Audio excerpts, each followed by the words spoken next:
Today is Monday, November 25th, and instead of doing an agricultural fact of the day, because today was Parent-Teacher Conference Day, I want to educate you on a relatively simple agricultural endeavor. So behind me is our classroom flock of quail. Why am I talking about quail, you may ask? It seems that there is an egg shortage in the grocery stores, and many people are starting to panic buy local eggs because they can't keep their own chickens. Are you in one of those situations where you can't keep chickens, but you want to be a little bit more self-sustainable? Quail have a very quick life cycle.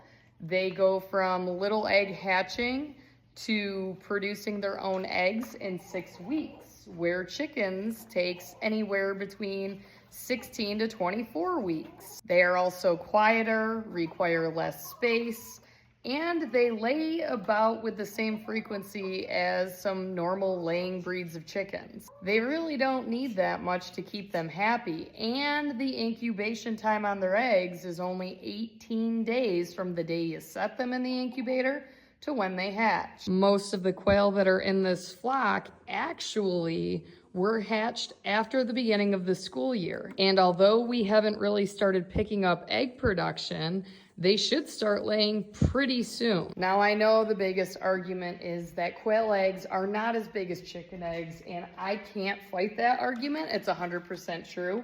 However, it takes 3 of these to replace 1 of these.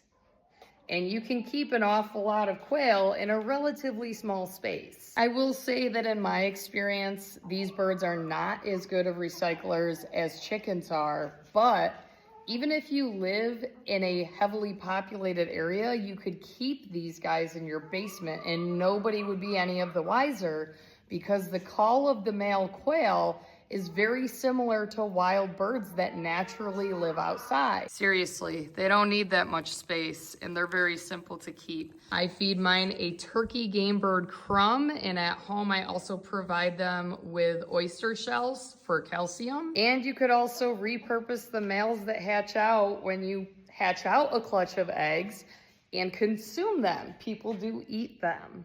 I've never done it, but I hear people do it. Typically, what I do with my males is just send them to the local auction, because it also helps to offset feed costs.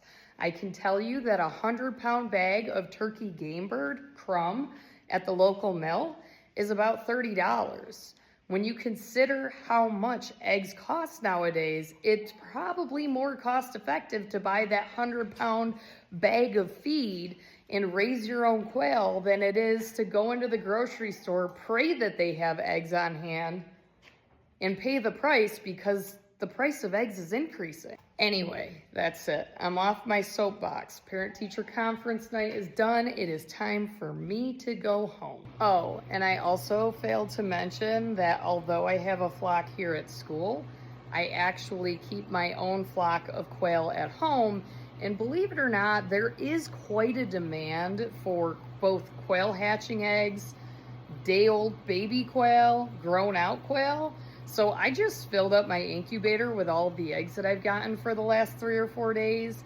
And when those start hatching out, I probably will sell them and be able to make a return on that as well. They literally are like that big when they're hatched. But I'm done.